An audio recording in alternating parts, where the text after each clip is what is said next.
এসো হে বৈশাখ এসো এসো, এসো হে বৈশাখ এসো এসো, তাপস নিঃশ্বাস বায়ে মোমোর সুরে দাও রায়ে, বৎসরের আবর্জনা দূর হয়ে যাক যাক যাক, এসো এসো, এসো হে বৈশাখ এসো এসো।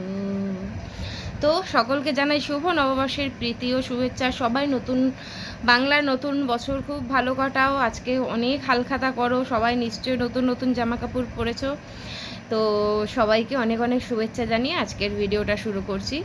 তো দেখো, যতই ভাবি কন্ট্রোভার্সি করবো না, কিন্তু সেই আসতেই হয়। আচ্ছা, তো আজকে তাহলে প্রথমে কয়েকটা কথা মন্দিরাকে বলতে চাই, মন্দিরার আজকের ব্লগ নিয়ে কয়েকটা কথা বলতে চাই। সেটা হলো, প্রথমে আমি খুব অবাক হয়েছি যখন মন্দিরা মাছগুলো দেখালো, চিংড়ি মাছ আর তার সাথে ট্যাংরা মাছ, এত পরিষ্কার সাদা ট্যাংরা মাছ। আমি তো লাস্টে কমেন্ট করেই ফেললাম, মন্দিরা এটা কি তুমি নিজে পরিষ্কার করেছো না পরিষ্কার হয়ে এসছে? এত পরিষ্কার। তো যদি মন্দিরা পরিষ্কার করে থাকে তাহলে বলবো ওয়েল অ্যান্ড গুড, শিখে গেছে কিভাবে মাছ পরিষ্কার করতে হয়। আর এটা যদি পরিষ্কার হয়ে আসে তাহলে বলবো এইরকমভাবেই মাছ পরিষ্কার করতে হয়, সেটা একটু দেখে শুনে নিও। কারণ ওই তুমি ক্যামেরা করবে, এবার এই ধরনের মাছগুলো, ট্যাংরা মাছ, তারপরে শোল মাছ, মাগুর মাছ, এইসব মাছগুলো তো খুব লোথ কাটে, ওগুলো দেখতে খুব বাজে লাগে, আর ওগুলো খাওয়াও ক্ষতিকারক। কই মাছ, এগুলো খুব ভালো করে পরিষ্কার করতে হয়। তো আজকের ওর ট্যাংরা মাছটা যেরকম সাদা পরিষ্কার দেখলাম, তো মনে হলো যেন হয়তো ওইভাবে পরিষ্কার করেই দিয়েছে। বাট যদি এটা ম্যান্ডি করে থাকে তাহলে তো খুব ভালো কথা, শিখেছে। কিন্তু তারপরে একটা যেটা অবজেকশন মন্দিরার কাছে, সেটা হচ্ছে সকালবেলা ও আজকে যখন ভ্লগ দিয়েছে আগের টাইমে 9টা সাড়ে 9টার মধ্যে, তো এই টাইমটাতে মানুষ কি করে, চা খায়, ব্রেকফাস্ট করে। তো মানে সকালবেলা আমি জাস্ট চাটা নিয়ে বসে ওর ভিডিওটা চালালাম। পুরো ভিডিওতে যদি মানে আমি অ্যাভারেজ বলছি, আমি ভুলে গেছি কত মিনিটের ভ্লগ ছিল, বা অ্যাভারেজ বলছি, যদি 15 মিনিটের ভ্লগ হয়, 14 মিনিট ধরে মন্দিরার মুখে শুধু একটাই শব্দ উচ্চারণ হয়েছে, পটি পটি পটি, জয়কৃষ্ণ জেঠু আর পটি, জয়কৃষ্ণ জেঠু আর পটি। মন্দিরা বিশ্বাস করো, মানে সকালবেলা চাটা খেতে পারিনি ঠিকঠাক। দেখো, আমরা কন্ট্রোভার্সি ক্রিয়েটাররাও বলি তোর মুখে গোয়ের ঝাঁটা দিয়ে মেরেছে, তোর মুখে জুতোতে গু মাখিয়ে মেরেছে, কিন্তু সেটা একবার দুবার ঠিক আছে। আর আমাদের ভিডিওগুলো আমরা যখন ছাড়ি তখন মানুষের খাওয়ার সময় নয়। বাট এই সকালবেলা তুমি 9টার সময় ভিডিও ছেড়েছো, ধরো তোমার এই ভিডিওটাকে দুপুরবেলা খেতে বসে যদি দেখে, শুধু জয়কৃষ্ণ জেঠু নাকি কি জানো, নাকি জয়গোপাল জেঠু, যাই হোক জয়গোপাল জেঠু আর পটি, এছাড়া আজকে তোমার ভিডিওতে কিচ্ছু ছিল না। সারাটা ভ্লগ জুড়ে ওই একটা ওয়ার্ড শুনে না, মানে সকালের চাটা একেবারে নষ্ট হয়ে গেছে খাওয়াটা। মানে একটু শান্তি করে তো চাটা খাই, খেতে পারিনি। তো প্লিজ এগুলো একটু ধ্যান রেখো। যে একটা জিনিস জানাচ্ছি আমি মানুষকে, ঠিক আছে একবার জানাই, এখন সারা ভ্লগ জুড়ে যদি শুধু ওই একটাই, যাই হোক, এটা গেল একটা ব্যাপার। আর সেকেন্ড ব্যাপার তোমাকে বলি, তুমি কি এত কথা শোনার পরেও কোনোদিনও শোধরাবে না?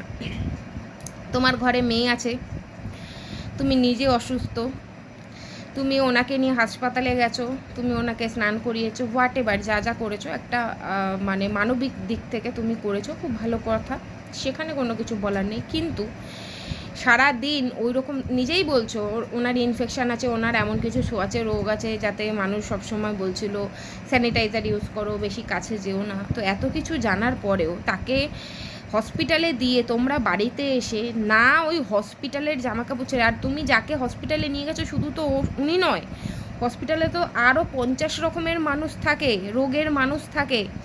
তাহলে হসপিটাল থেকে এসে বা শ্মশান থেকে এসে মানুষ কেন জামা কাপড় ছেড়ে বাইরে রেখে ঢোকে? তাহলে তো হসপিটাল থেকে এসে মানুষ ওই জামা কাপড় পরেই ঘরে ঢুকে যেতে পারতো। তুমি ঘরে ঢোকোনি, তুমি বারান্দায় তো বসেছো। জীবাণু কোথা থেকে চলে আসবে তুমি জানো? তুমি ওই জামা কাপড় পরে ওইভাবেই না স্নান করে অন্তত হাত মুখটা মানুষে ভালো করে ধোয়, কিচ্ছু না, গায়ে সাবান না দিয়ে তো ওই অবস্থায় খাওয়াই উচিত না। খেতে পারলে কি করে জানি না, সে চাই হোক না কেন, চা বিস্কুট। তোমার কাকি শাশুড়িকেও দেখলাম, তোমার ছোটো মাকেও দেখলাম ওইভাবেই বিস্কুট ওই হাত দিয়েই খাচ্ছে, না হাত পরিষ্কার করার বেলায়, না জামা কাপড় ছাড়ার বেলায়, না স্নান করার বেলায়। উনি নাকি সারাদিন স্নান খাওয়াও করেনি। তারপরে জানি না তোমরা কেন এরকম, কেন তোমরা সোশ্যাল ইনফ্লুয়েন্সার একটু একটু যদি মেনে চলো না এগুলো, আমাদেরও দেখতে ভালো লাগবে ব্লগটা, বিশ্বাস করো। এই যে বাইরে হসপিটাল থেকে এসে আগে ভালো করে হাত পা ধুয়ে, গরম জল দিয়ে হাত পা ধুয়ে স্নান টান করে ফ্রেশ হয়ে তারপরে চাটা খেতে, চা খেতে আর আধ ঘন্টা দেরি হতো। ওই আধ ঘন্টায় কি প্রাণ চলে যেত চা না খেতে পারলে? জানি না। তো যাই হোক, এটা ছিল মন্দিরাকে নিয়ে ভিডিও। আজকে ওর ভিডিও থেকে আমার যেটা মনে হয়েছে আমি বললাম। আচ্ছা, এবার আসি এক ছিনালকে নিয়ে, সরি এবার আসি এক দালালকে নিয়ে। তো দালাল আজকের ভিডিওতে ও কিছুদিন ধরে আমাকে নিয়ে খুব ফ্রাস্ট্রেটেড। তো মন্দিরাকে অনেকভাবে চেষ্টা করেছে আমার এগেনস্টে কেস করাতে, কিন্তু পারেনি, সে যে কারণেই হোক। আর এখন যেহেতু মন্দিরা আমাকে বোন বলে ভালোবাসা দিয়ে ফেলেছে, এখন তো মানে কি বলবো, রক্ত এমনভাবে ছুটছে যে ও ডিপ্রেশনে চলে গেছে, ও পাগল হয়ে গেছে, ও রীতিমতো পাগল হয়ে গেছে, যাকে যা পারছে বলে যাচ্ছে। ভেন্ডি ভেন্ডি ভেন্ডি। শোন একটা কথা বলি, যার বর মানে তোর বর তোকে ছিনাল বলেছে, এটা তুই নিজের মুখে স্বীকার করেছিস সোশ্যাল মিডিয়াতে। যার বর তার বউকে ছি ড্যাশ ড্যাশ ল বারবার বললে দিয়ে দিতে পারে, বুঝেছ? তো ছি বলতে পারে, মানে সোশ্যাল মিডিয়াতে বলে, সে অন্যকে কি করে ভেন্ডি বলতে পারে? সে কি করে অন্যকে বলতে পারে? দেখ, আমি ভেন্ডি কি না তার কোনো প্রমাণ আছে কারোর কাছে? কেউ কখনো দিতে পারবে না। কিন্তু তুই যে ছি ড্যাশ ড্যাশ ল, তার প্রমাণ তোর বর দিয়ে দিয়েছে, কারণ তুই বলেছিস তোর বর তোকে ছি ড্যাশ ড্যাশ ল বলেছে। তাহলে ভাব, যেখানে তোর বর তোর সাথে এত বছর ধরে সংসার করছে, তোর বর তোকে ছি বলছে, আর তুই আমাকে জানিসও না, মানে তোর কাছে কোনো প্রমাণও নেই, তারপরেও বলে যাচ্ছিস। বলে যা, তুই বলবি, তাতে আমার কি যায় আসে? তুই বললেই কি আমি হয়ে গেলাম? যাই হোক, আচ্ছা এবার বলছে, বলেছে তো অনেক কিছুই, যেরম যেরম মনে পড়ে সেরম সেরম বলি। ওর মাকে খা মা চু বলেছে, ওর মাকে খা মা চু বলেছে, সেটা নাকি কোনো প্রমাণ নেই। হ্যাঁ, সেটার কোনো প্রমাণ নেই, কারণ সেটা কারণ মুখ থেকে আমরা শুনেছি। তা তুই বারবার যে ভিডিওতে এসে বলিস আমি নাকি আমার বাবার সঙ্গে খারাপ সম্পর্ক আছে, আমি আমার বাবার সঙ্গে একই বিছানায় যে শুয়ে দিস বারবার, তোর কাছে কোনো প্রমাণ আছে? নেই, বল। কি বলবো? তো যেইটা নিজে নিতে পারবি না, মানে নিজের যেটা লোককে বিশ্বাস করানোর জন্য লোকের থেকে প্রমাণ চাইতে হবে, সেই নোংরা কথাগুলো লোককেও বলবি না, ঠিক আছে? যদি তুই প্রমাণ দিতে পারিস, যেটা তুই আমাকে নিয়ে আমার বাবাকে নিয়ে সবসময় নোংরা কথা ভিডিওতে বলিস, প্রমাণ দিয়ে তারপরে বলবি, ঠিক আছে? বলে দিলাম না ওর কাছে কোনো প্রমাণ ছিল যে তুই তোর মাকে খামাচু বলেছিস, না তোর কাছে কোনো প্রমাণ আছে যে আমি আর আমার বাবাকে নিয়ে যে নোংরা ইঙ্গিতটা তুই করিস তোর ভিডিওতে, ঠিক আছে? এরপরে বলার আগে 10 বার ভেবে বলবি, নাহলে ঠাকুরনগরে গিয়ে তোর মুখের মধ্যে না কুত্তা দিয়ে ফেলে, মানে কুত্তার যে হয় ওটা ফেলে দিয়ে আসবো, ঠিক আছে? আচ্ছা, এবার রইল মন্দিরার কথা। মন্দিরাকে বলছে, মানে দেবশ্রীদির কথার উত্তর দিতে গিয়ে ও বলছে মন্দিরা নিজের চরিত্র প্রদর্শন করেছে, ওকে মানে আমাকে ভালো থেকো না কি ভালোবাসা নিয়েও বোন বলে মন্দিরা নিজের চরিত্র সবার সামনে তুলে ধরেছে। সিরিয়াসলি? রিয়েলি? মন্দিরা যে এরকম, তুই তো বলেছিলি মন্দিরা খুব বড় মনের মানুষ, আর অবশ্যই মন্দিরা এত বড় মনের মানুষ না হলে তোর মতো কাল নাগিনীকে সেকেন্ড বার নিজের বাড়িতে ঢোকায়? 350 থেকে 400টা ভিডিও তোকে প্রাইভেট করতে হয়েছে, নিজেই বলেছিস যে আমি 350 থেকে 400টা ভিডিও প্রাইভেট করে দিয়েছি, আমি এত ভালোবাসি। তা যাদেরকে নিয়ে 350 থেকে 400টা নেগেটিভ ভিডিও করেছিস, নোংরা নোংরা কথা বলেছিস, তো সেই 350-400 ভিডিও করার পরেও, তাদেরকে একেবারে সোশ্যাল মিডিয়াতে বেচে দেওয়ার পরেও, যদি তার বাড়িতে তোকে নিমন্ত্রণ করে, তোকে দিদি বলে, তোর সঙ্গে ঘুরতে গিয়ে, তোকে গান্ডে পিণ্ডে গিলিয়ে, তোকে সোনার জিনিস দিয়ে ম্যান্ডি যদি মানে নিজের চরিত্র, তো তাহলে তখনও প্রমাণ করেছে, তাহলে যে ও বড় মনের মানুষ তো তখনও প্রমাণ করেছে। যে তোর বরকে নিয়ে এত বড় কথা বলেছে, এত নোংরা নোংরা কথা বলেছে, তাকে তুই বোন বলে, তাকে আবার বোন বলে তাকে ভালোবাসা নিয়েও বোনও, আমার দ্বারা হবে না। তোর দ্বারা তো নেওয়া ছাড়া দেওয়া কিছু হয়ই না। তোর পক্ষে পজিটিভ কিছু করা সম্ভবই না। তুই মানুষের নেগেটিভিটি করতে, মানে নেগেটিভিটি ছড়াতে পারিস। তুই শুধু নিজে খাবি, নিজে পড়বি। আসলে তোর হয়তো ভ্রান্ত ধারণা হয়েছে, মা ভালোবাসা নিয়েও বোনও বলে দিয়েছে, এবার যদি এ ভেতরে ভেতরে যোগাযোগ করে ওই দিদি বোনেদের গ্রুপে যদি ঢুকে যায়, অত সময় নেই। আর তোর মতন ওই যদি মানে বড় ভ্লগারের পেছন চেটে উঠতে হতো না, তাহলে মন্দিরার সঙ্গে আমার আজকে থেকে না, মন্দিরাকে নিয়ে আমি এর আগেও প্রচুর এমন ভিডিও করেছি, নেগেটিভ ভিডিও। ও নিজে আমাকে রিপ্লাই দিয়েছে, ও নিজে আমার সঙ্গে ফেসবুকেও কথা বলেছে, ঠিক আছে? তো তখনই দিদি বোন হয়ে গলা জড়াজড়ি করে নিজের চ্যানেলটাও দাঁড় করিয়ে নিতে পারতাম, ঠিক আছে? আমার ভাই কন্ট্রোভার্সি ক্রিয়েটার, হ্যাঁ, যতটুকু ভিউজ হবে ও ঠিক আছে, চলো। আমার তো আর ব্লগিং চ্যানেল না যে আমাকে ওর মানে বড় বড় ভ্লগারদের ফেস বেচে খেতে হবে, তাদের ভুল ভ্রান্তি, তাদেরকে নিয়ে কন্ট্রোভার্সি করব। ভাই আমার নিজের চ্যানেল যতটুকু চলে চালাবো। তোর মতো নাকি রে মা 350-400টা ভিডিও ডিলিট করতে হয়েছে, মানে এমন এমন কথা বলেছে এই মন্দিরা আর ওর বরকে নিয়ে। ও এখন বলছে ছি, তোর বরকে কী না বলে নিচ্ছি, তোকে কী না বলেছে। আমি তো একটা দুটো ভিডিও, খুব বেশি হলে 10টা, একটা দুটো ভিডিও বলা ভুল, খুব বেশি হলে 10টা ভিডিও করেছি। তোর শালা 350 থেকে 400টা ভিডিও তুই প্রাইভেট করেছিস, নিজের মুখে বলেছিস। কথা বলিস কি রে?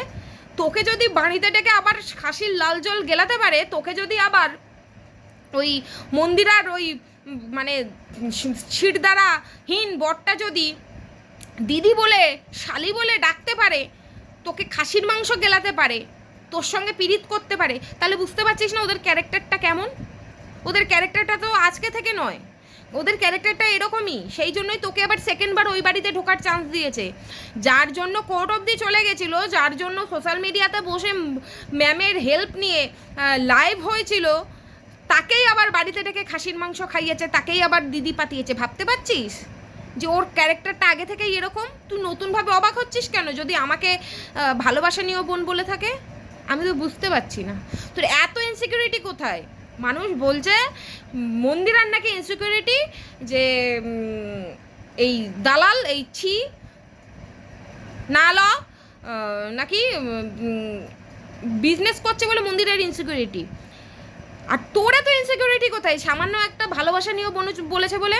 তুই কি ভাবছিস আমিও তোর মতো? তুই যেরকম মারিয়াকে সরিয়ে দিয়ে, মারিয়ার নামে ফুড দিয়ে মারিয়াকে সরিয়ে দিয়ে মারিয়ার জায়গাটা নিয়ে এত মানে দিদি বোনেদের থেকে ভালো হাতিয়েছিস, তুই কি ভাবছিস এবার তোকে সরিয়ে দিয়ে আমি হাতাবো? আবার যদি দরকার পড়ে, আমার যদি আবার পরিস্থিতি খারাপ হয়, আমার যদি দরকার পড়ে, আমি আবার ভিক্ষা করতে বসবো। তাও তোর মতন ওই দুটো তিনটে ওই একজন ক্যানাডাওয়ালি, একজন কি যেন বলে শিলিগুড়িওয়ালি, এইসব নিয়ে এদের থেকে মানে দিদি বোন পাতি আমার খেচার দরকার নেই। আবার ভিক্ষা করে মানে ভিক্ষা করতে বসবো, তাও ওটা মনে হয় অনেক সম্মানের, কিন্তু এই দালালি করতে পারবো না ভাই কারোর, যেটা তুই করিস।